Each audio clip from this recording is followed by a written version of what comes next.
I don't know where you're at right now in your life, but if you're feeling like you've hit rock bottom, I want to start by saying you're not alone.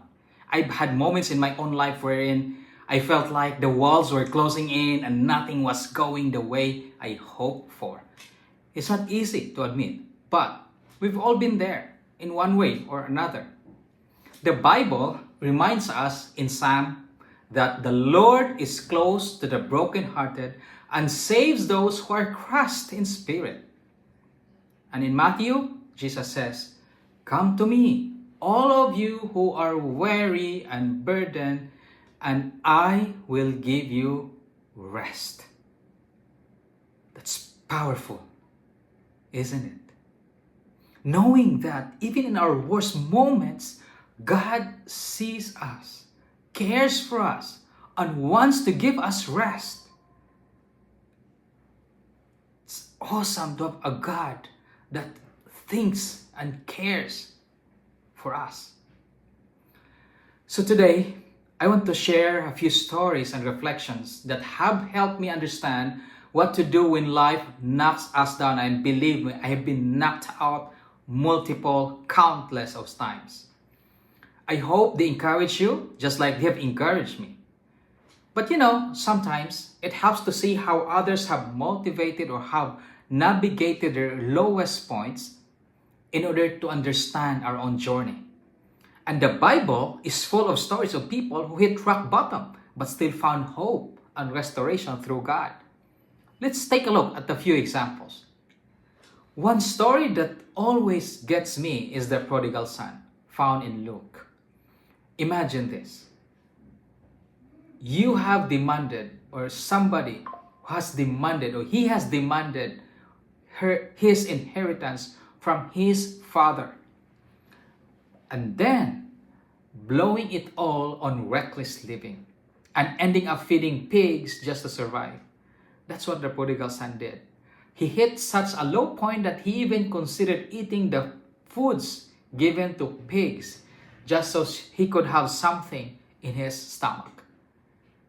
But here's the beautiful part. When he finally went back home, expecting his father to be angry, something incredible happened. His father ran to him, hugged him, and threw a huge celebration. He said, "For this son of mine was dead and is alive again. He was lost and is now found." What does this teach us? For me, it's a reminder that no matter how far we fall, God's love is waiting for us. All we have to do is turn our back to Him and say, "Lord, I have sinned. Please forgive me. I want to come back to your house." Awesome story. Very inspiring. Then, there's the story of a woman caught in adultery in the book of John. Picture this out. She's dragged into the street, humiliated in front of a crowd, and the people around her are ready to stone her to death because that's the culture at the time. But what did Jesus do? He says, "Anyone who is without sin, cast the first stone." What happened?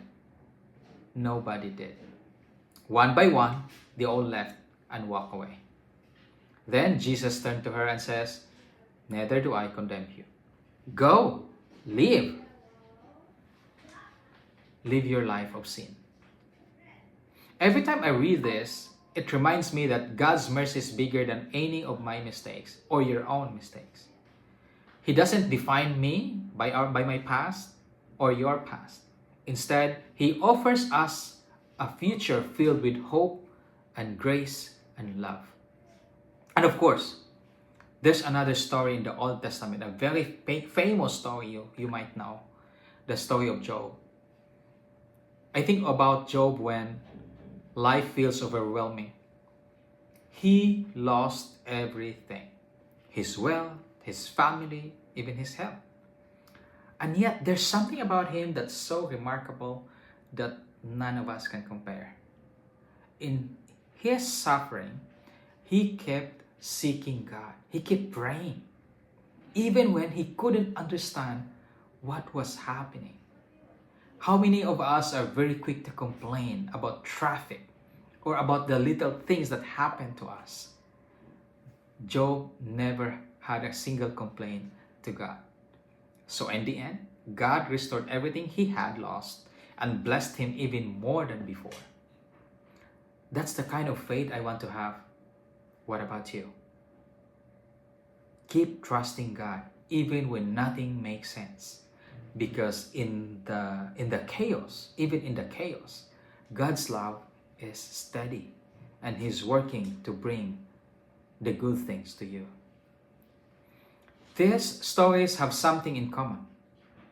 They show us the power of trusting God. Proverbs says, trust in the Lord with all your heart and lean not on your own understanding. In all your ways, submit to him, and he will make your paths straight. I have a number of times in my life where I felt stuck. And I come back to this verse again and again and again. Lean not on my own understanding. Submit my ways to the Lord. Trusting God doesn't mean everything changes overnight. But it does mean letting go of the need to figure it all out on my own. And in Romans, we are reminded, St. Paul reminds us, in all things, God works for the good of those who love him. That's the hope I hold on to. That even when life feels like a mess, God is still working behind the scenes. And here's something I've learned when it comes to trusting God. Sometimes we feel like it's a big thing. It's a huge step. It doesn't have to be. It often starts with one small step. In fact, in Psalm, we read, even though I walk through the darkest valleys, I will fear no evil, for you are with me. And Zechariah reminds us, do not despise small beginnings, for the Lord rejoices to see the work begin. Small steps. Small steps. So for me, those small steps have looked like sometimes a short prayer when I don't have the words to say, or writing down in my notebook, in my journal, what I'm feeling, all my frustrations, or talking to someone I trust, a friend, a confessor, a priest, parents. What does a small step look like to you? Whatever it is, start small. Small steps add up, and God rejoices that we take them. I can tell you how much comfort I found, or I would say another reason why I feel hopeful in spite of all the challenges is because I cling on to God's promise. And he have promised so many good things. In Joel, he says, I will repay you for the years of the locusts have eaten. Which means whatever has taken away from you, or you felt like was taken away from you, whether unjustly or through calamities, he has promised that he will repay you for the years that has been taken away.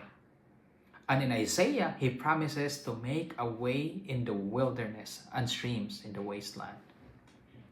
So, no matter what we've lost or how hopeless it may seem, God can rebuild. I've seen it happen in my own life and in the lives of others. Your current situation doesn't define your future. God's promises do, if you allow him. But there's the thing. Restoration takes perseverance. And in fact, in James, he reminds us, blessed is the one who perseveres under trial. St. Paul to the Galatians said, let us not become weary in doing good, for at the proper time we will reap a harvest if we do not give up. I often remind myself of this when I feel like I'm not in the mood to do things. I don't feel like, I don't feel blessed today.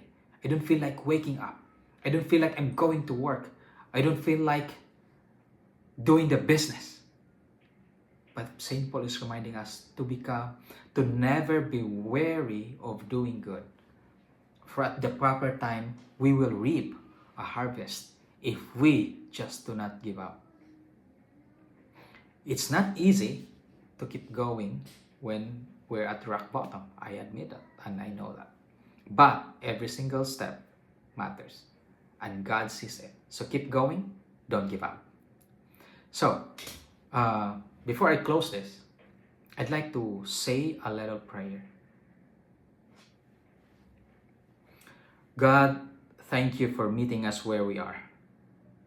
We give you our struggles and trust you to guide us. Help us take small steps of faith and hold on to your promises of hope and restoration. In Jesus' name, amen. Remember this. Rock bottom isn't the end.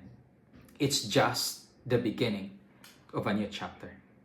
And with God, there's always hope and a way to move forward. And a way forward. Thank you. God bless.